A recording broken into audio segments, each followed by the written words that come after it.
Pertumbuhan ekonomi kita dari tadi kita ngomongin tentang fiskal ya, bahwa ekonomi kita disupport oleh fiskal. Kemana nih moneter? Kayak gitu loh. Ini perannya moneter nih apa?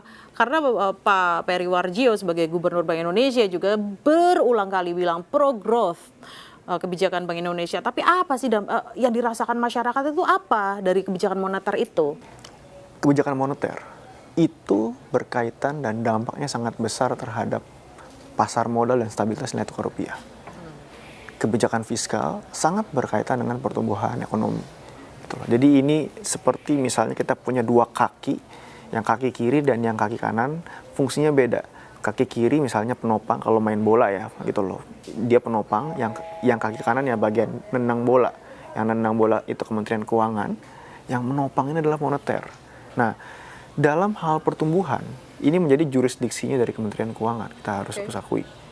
Karena kredit to GDP-nya kita itu 50% aja, 40-50% yang memiliki uang di perbankan. Jadi ya Anda naikkan turunkan suku bunga, berpengaruhnya nggak lebih dari 40% kok ke perekonomian.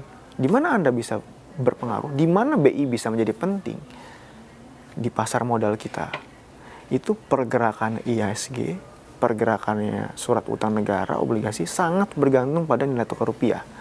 Jadi kalau misalnya saya jadi gubernur BI, saya akan fokus pada mandatnya. Saya menjadi Pak Peri misalnya gitu kan ya. Udah, saya stabilkan aja lah nilai tukar rupiah. Bu Sri Mulyani ini yang urusan nendang bola ini adalah kaki kanan nih Kementerian Keuangan. Saya yang menopang aja, mensupport aja.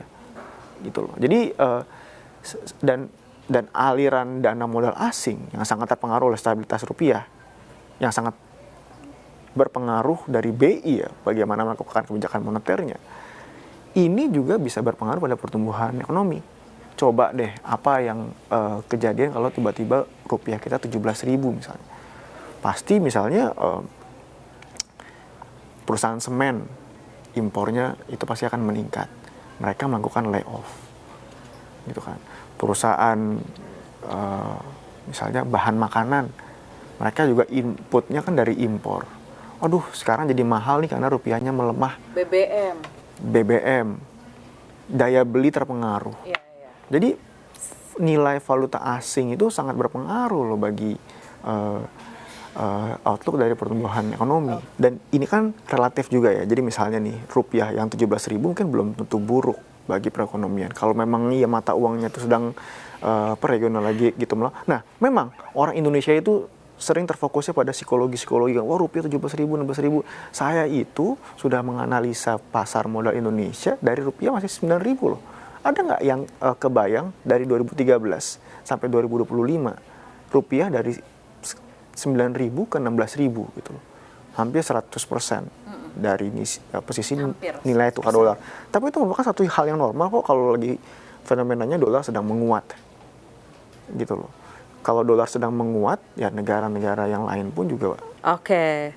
Rupiahnya sama, hampir sama lah dengan 98. Fundamentalnya yang membedakan. Itu awam mengertinya gimana? Karena banyak sekali pertanyaan. Ini rupiah kita deket nih nilainya dengan Krismon itu memang ya kita tidak bisa menyalahkan awam, tapi memang itu pertanyaan paling sederhana kan? Oke.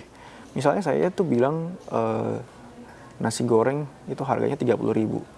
Menurut Mega atau pemirsa Kompas TV itu mahal atau murah? Relatif. Nah, misalnya nih, waduh 30.000 ini dulu saya pernah beli harganya di 16.000. Oke. Dulu pada saat saya tahun 2000 saya belinya nasi gorengnya harganya tuh hanya 2.000, 5.000. Sekarang kok 30.000 mahal jadinya kan? Ya. Nah, tapi kan gajinya kita tahun 2000 pendapatannya kan berbeda dengan gajinya sekarang kan. Nah, ini juga mata uang yang sekarang nilai tukar rupiah itu 16.000 harus dibandingkan secara fair. Misalnya yang terkait dengan nilai tukar rupiah kan cadangan devisa. Ya. Itu kan. Cadangan devisanya BI tahun 98 itu hanya 20 miliar dolar. Sekarang kita punya 150 miliar dolar cadangan devisa.